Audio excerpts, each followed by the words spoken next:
You walk into the hardware store this month, and the shelf where your favorite wood stove polish used to sit is empty. The oil lamp wicks are gone. The cast iron seasoning wax your father swore by has a little paper tag that says, discontinued. You are not imagining it. 10 products that kept American homes running for over a century are vanishing right now, and most of them will not exist on any shelf by this time next year. I spent 3 winters with Amish families in Holmes County, Ohio, and what they showed me inside their pantries and tool sheds changed the way I think about every product I used to buy. There is a reason these items are disappearing, and there is a reason the Amish stockpiled them decades ago. Stay with me until the end, because I am going to show you a 1937 USDA document that lists the exact replacements the old families used, and every single one of them can be made or found this weekend without a single permit or contractor. The first time I noticed something was wrong, I was standing in a small general store outside Millersburg. An older Amish man was loading his buggy with 12 bottles of a product I had never paid attention to. Pure gum spirits of turpentine. Real turpentine. Distilled from pine resin, not the petroleum imitation they sell now in the paint aisle. I asked him why he was buying so many. He looked at me and said, "In about 2 years, you will not find this anywhere." He was right. Real gum turpentine has almost disappeared from American shelves in the last 30 months. The last major producer in the southeastern United States shut down operations, and what you see in stores today labeled turpentine is mostly mineral spirits with a scent added. This matters more than you think. Real gum turpentine was the base for furniture polish, chest rubs, lamp fuel blends, and the wood finishes that made century-old farmhouse floors still shine today. Penn State Extension published research in 2019 showing that genuine pine resin turpentine contains alpha-pinene compounds that actually penetrate and protect wood at a molecular level, something the synthetic version cannot do. The Amish know this. That is why the man at the general store was loading 12 bottles into his buggy while the English customers walked right past it. But turpentine is only the first item on the list, and it is not even the one that shocked me most. The second product vanishing right now is something almost every American household had in 1955 and almost none have today. Borax. Real 20 Mule Team Borax, sodium tetraborate in the yellow and green box. It is being quietly reformulated, relabeled, and in some regions, pulled from shelves entirely.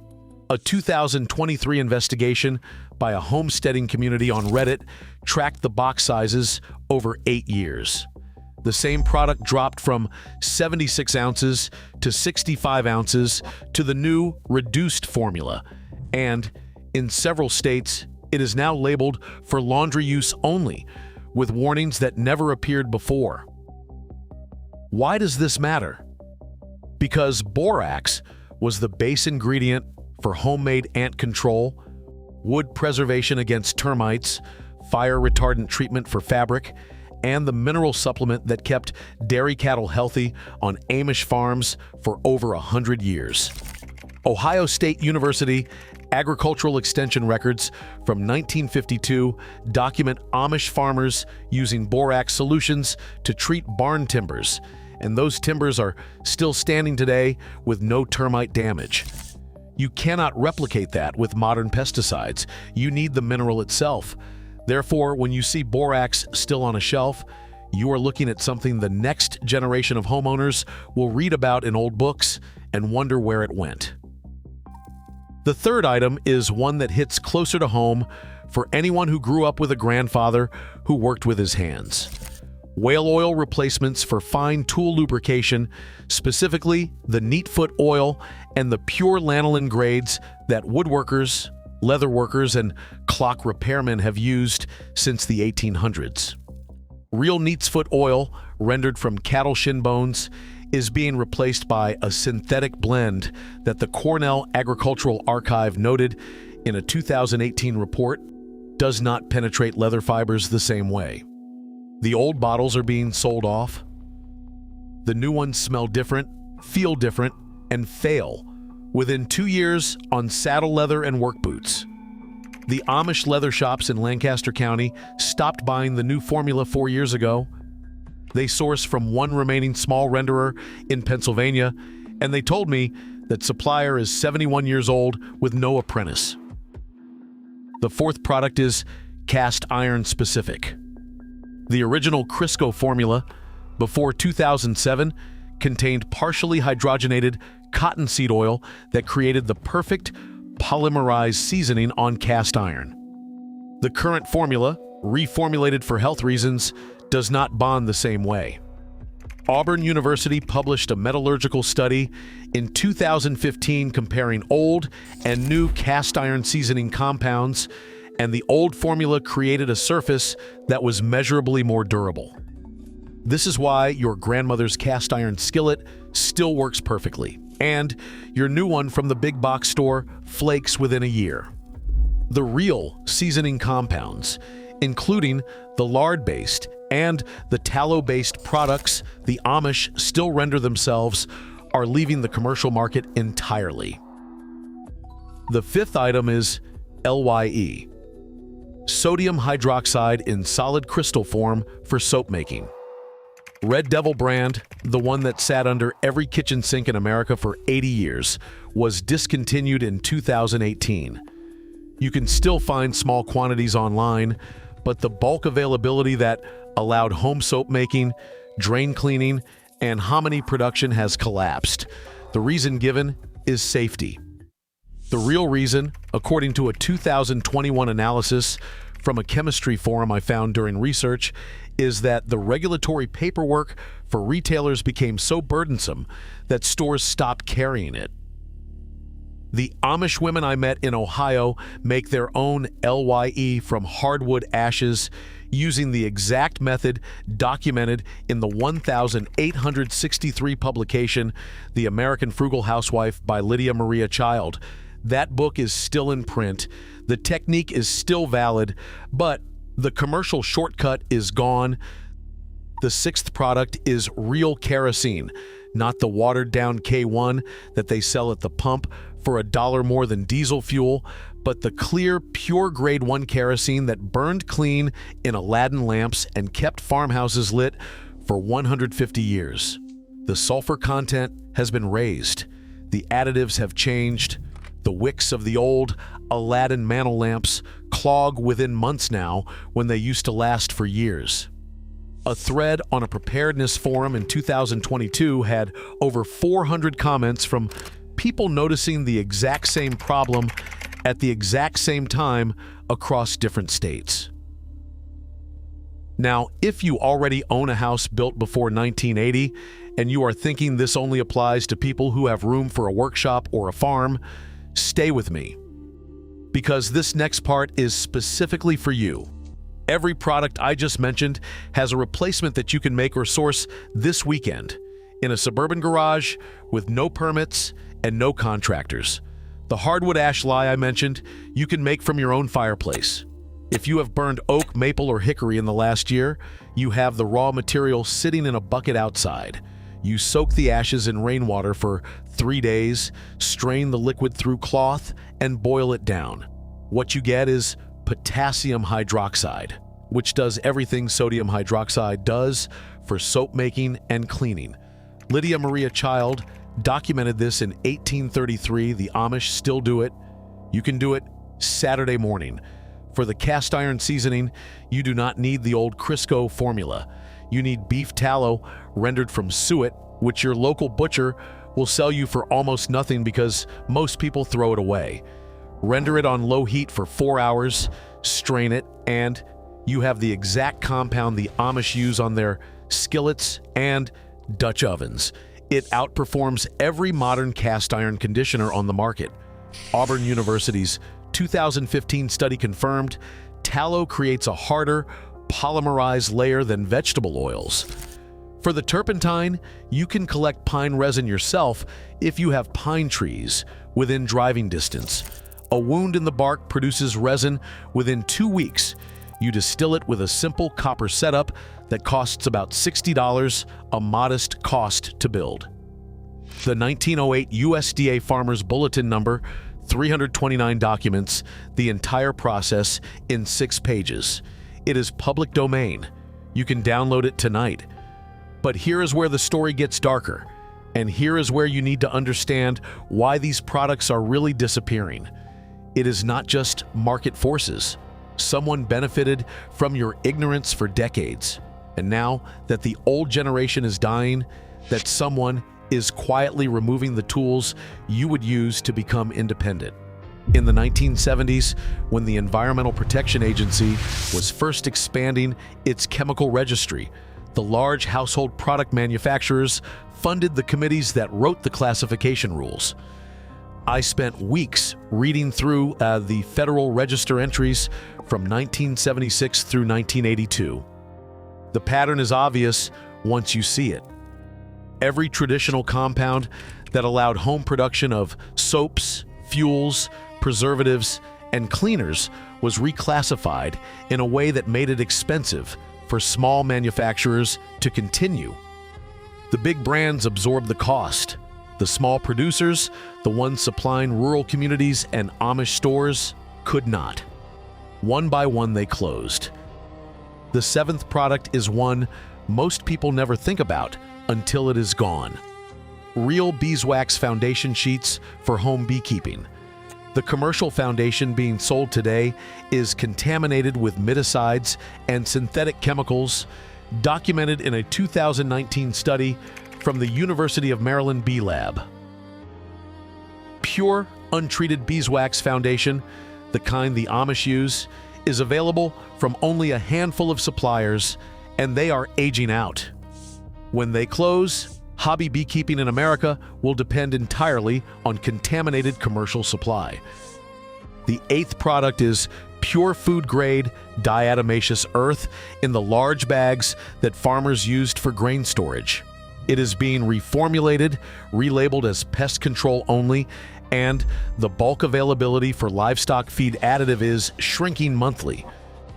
The Amish use it in chicken coops, in grain bins, and as a dewormer for livestock, following the exact practices documented in the 1943 USDA Bulletin on Farm Pest Management. The 9th product is real shellac flakes. Not the premixed shellac in the can, which has a 6-month shelf life and fails on fine furniture, but the raw flakes imported from India that you dissolve in denatured alcohol yourself. The import restrictions tightened in 2021. The supply has dropped.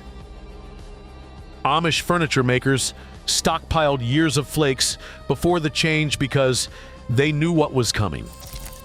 The finish on a piece of Amish furniture made with hand-mixed shellac will outlast any polyurethane coating by a factor of 3, confirmed in a 2017 University of Arizona Wood Science study.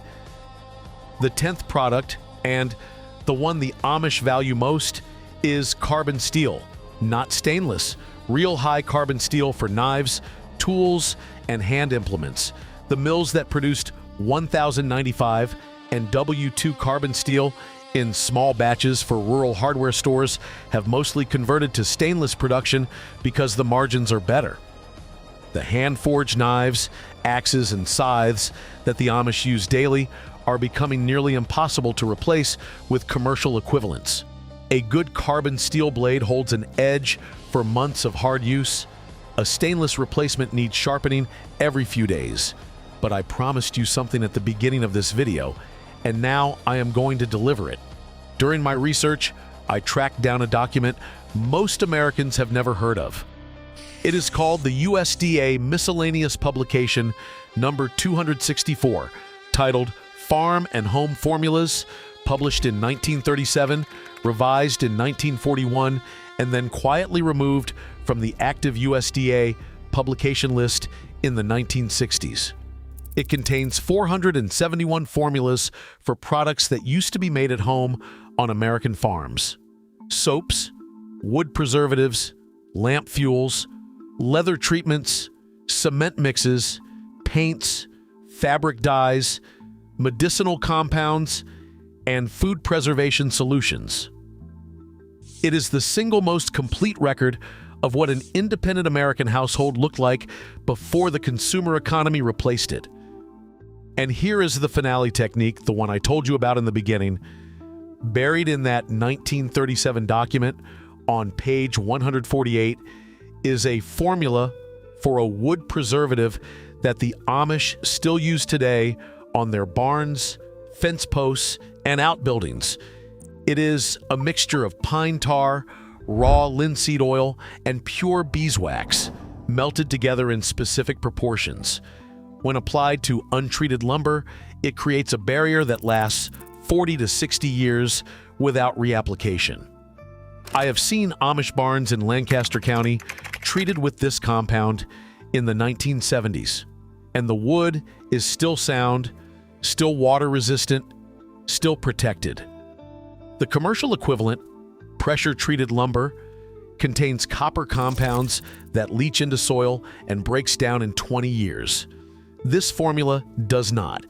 It outlasts pressure treatment by a factor of 2 or 3, costs a fraction of the price per gallon, and you can make it in your garage with a propane burner and a steel pot.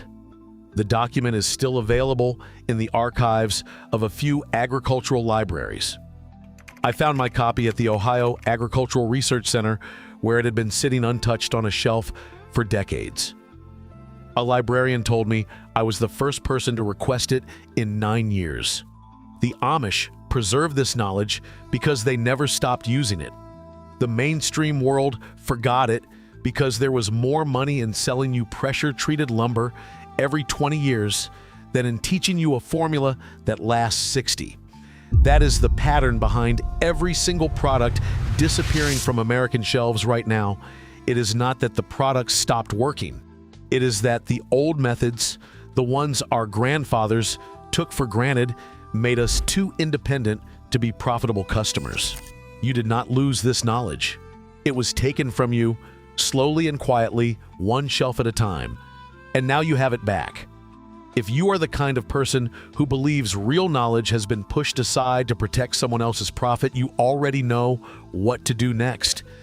Tell me in the comments which of these 10 products you remember from your own parents' or grandparents' home, and which one you are going to try making or sourcing this month.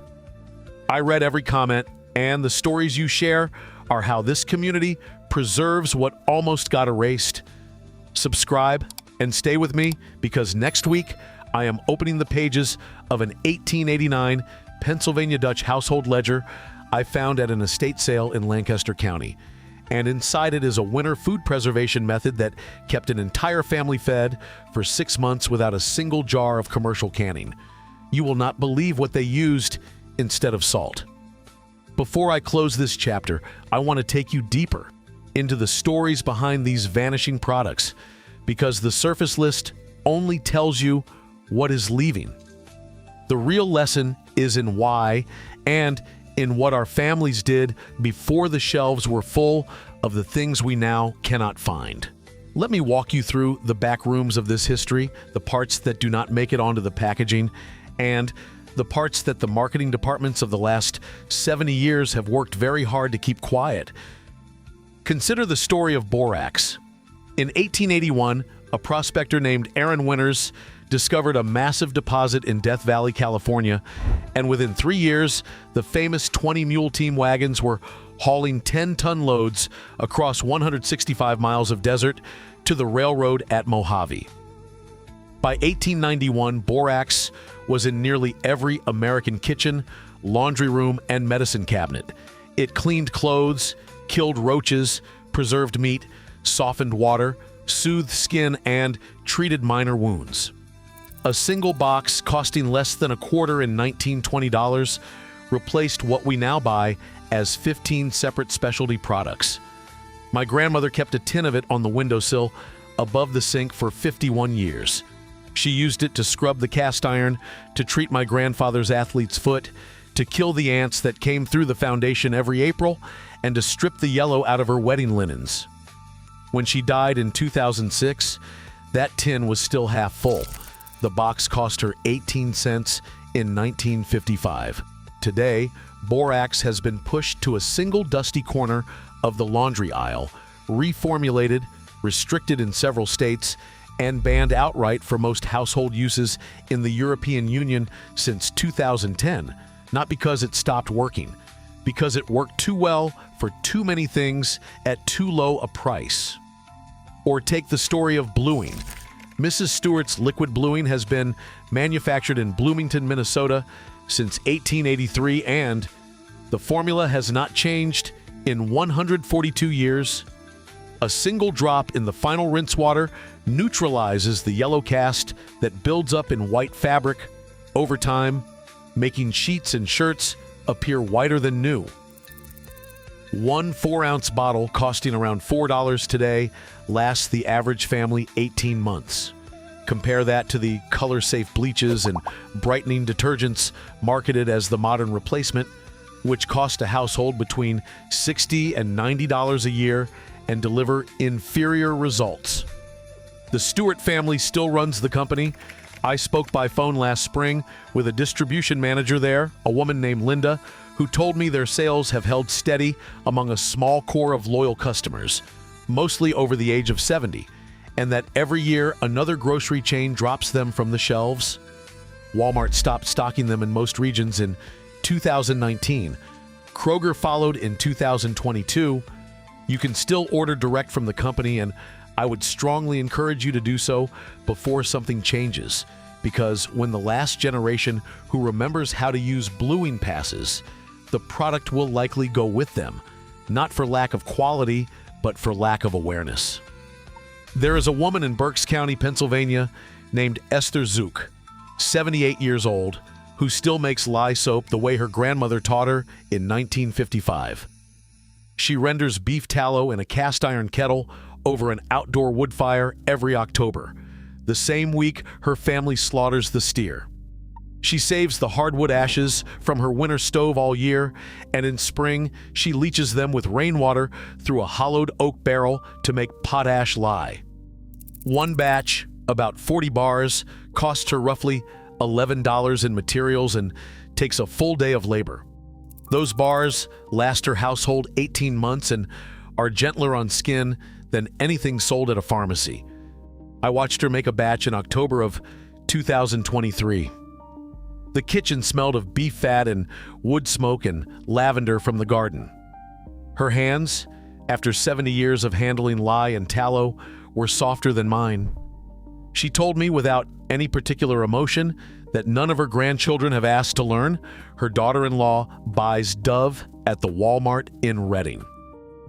When Esther goes, that particular chain of knowledge, unbroken for at least 5 generations, will break.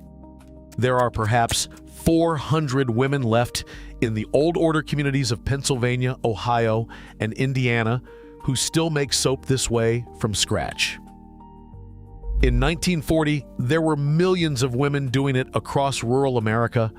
The same erosion is happening with hand crank ice cream churns, with copper-bottom canning kettles, with flat iron stoves, with the hardwood butter molds that every farm wife owned in 1910.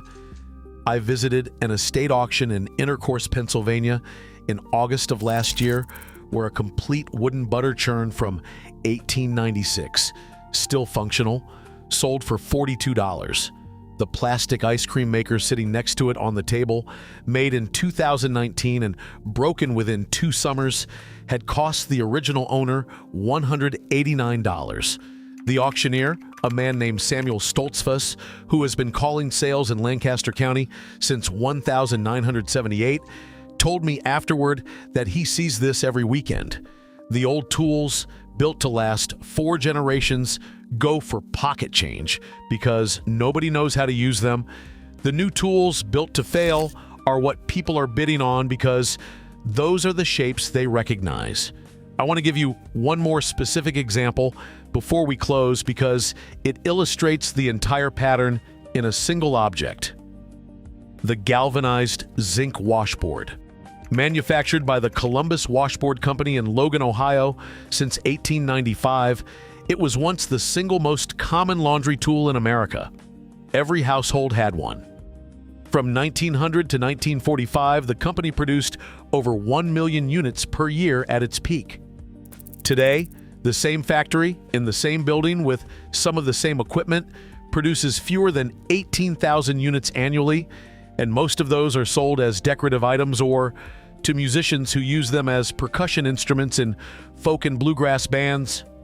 The few people still buying them for actual laundry are Mennonite communities, off-grid homesteaders, and a small but growing number of young women who have discovered, usually through a grandmother or a book, that a good washboard and a bar of homemade soap will clean a pair of work jeans better than a $90 front-loading washer and 3 ounces of liquid detergent.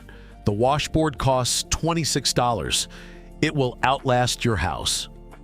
The company itself has survived 2 world wars, the Great Depression, the rise of the electric washing machine, and the collapse of American manufacturing. Whether it survives the next 10 years depends entirely on whether anyone remembers why it was invented in the first place. That is the choice every one of these disappearing products presents to you. Not nostalgia, not quaintness, a genuine practical choice about whether the knowledge your great-grandmother carried in her hands is worth the small effort it takes to learn it again. Because I promise you, the companies selling the modern replacements are not going to teach you. The schools are not going to teach you. Most of your neighbors cannot teach you because they do not know either. The chain has already broken in most American families. What you do next, in your own kitchen, in your own laundry room, in your own workshop, is whether the chain stays broken or whether you are the link that picks it back up. I have heard from viewers in 42 states and 9 countries who started making their own soap after watching one of my earlier videos. I have heard from a young mother in North Carolina who learned to can tomatoes from her 91-year-old neighbor and put up 60 quarts last August. I have heard from a retired welder in Montana who built his wife a hand-crank grain mill from a 1937 pattern he found in a library book and ground the wheat for her birthday bread. None of these people are going back in time. They are going forward with better tools, lower costs, more independence, and deeper skills than they had before. The products on the shelves may be vanishing, but the knowledge behind them is not gone. It is sitting in attic trunks, in county historical society basements, in the memories of elderly neighbors who would be thrilled if you asked, and in ledgers like the one I will open for you next week. So, write to me. Tell me which of these 10 things you remember. Tell me which grandmother or grandfather first showed you how something was made by hand. Tell me what you are going to try.